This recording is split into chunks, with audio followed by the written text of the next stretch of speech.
never gets any easier coming into the final event, but I think having covered the ground before, certainly it helps. For me personally, over the years, I've got better at managing my own head and just keeping the focus on my own performance, because with BTCC, that is the only thing that you can control. For me, it feels familiar. It doesn't really feel any different to any other weekend.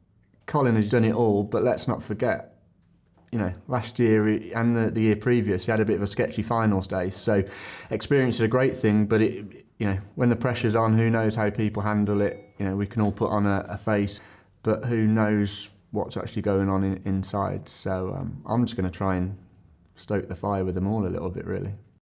I know the importance of preparation, so that all that information that I have from over the years is, right at the forefront of my brain for when I need it and when I need to make quick decisions. Until it's mathematically not possible, I'm going to fight so hard to try and do it. And if that needs a bit of needle between teammates and stuff, then that's what it needs.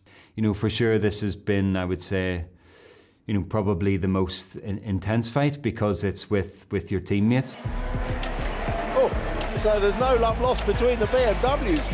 But, Andy put his cards on the table at Silverstone. We were fighting hard with each other. So I think that, helps me going into this weekend, that I know exactly his mindset. Silverstone, you could cut the atmosphere with a knife. When was the last time Colin had a real championship threat from within the same team? You can feel the tension, you can feel the pressure building, and it would be much easier if it was just, if I didn't have Colin as a threat within the team, it was just I was looking at Dan or whoever from another team. But we're not here to make friends, we're here to try and to win a championship. From the outside, I'm sure it's pretty cool to watch, two teammates racing hard like that. I've tried not to let slip too easily what I'm thinking, so yeah, it's going to be a fun fight. It was drizzling. I see Colin week in, week out. I couldn't tell you how he's feeling before races, but I would think he's feeling the pressure coming to this weekend. How would you describe Colin? Very professional, but I think he's beatable. Yeah, he's obviously been to see his psychologist to instill that mindset. And look, we're all beatable. Anything can happen on the day, but I work really hard to make sure that those days that I am beatable are very, very few. Oh, that was the hard impact. How significant was Donington?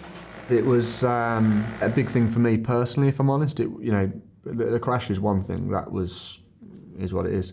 But actually to then mentally come back from that and go to Thruxton, I was still very nervous before that event, because I knew the importance of getting it back on track. To bounce back from that and go and win 2 at Thruxton the way we did, and then 2 at Croft, I was like, game on. Dan has been rapid and consistent all year, and there's a lot of Hondas on the grid, so he could potentially have about a third of the grid backing him up. That makes me smile sometimes. Dan Cavish is determined to get ahead of Andrew Jordan, isn't he? There's contact now between them. And Silverstone, I think he just lost his head. That's what makes me question how he'll be here at finals day. Are you ready to go once the green flag goes? Can there be team orders? Well, there can be. It's whether you listen to them or not. Dick Bennett, he said to us he doesn't care who wins as long as it's a BMW, so really it's every man for himself on Sunday. The rule with that, you don't even need to say it, you don't take each other out, but the normal rule of if someone's quicker catching you need to let them go, then that doesn't apply now.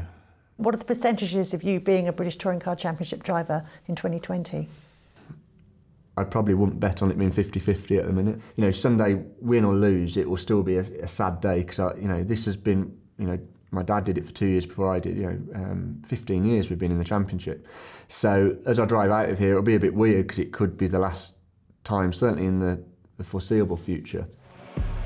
I think for me, big finals like this are won or lost in the head.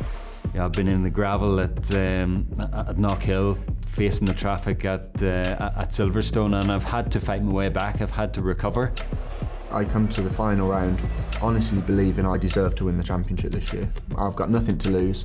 It matters hugely to me. The feeling of standing on the champions podium, that's the drug. It's not potentially becoming 4-time champion. It's just that single moment in time when you're on the podium, the fireworks go off, and you're a champion. That's all I do it for.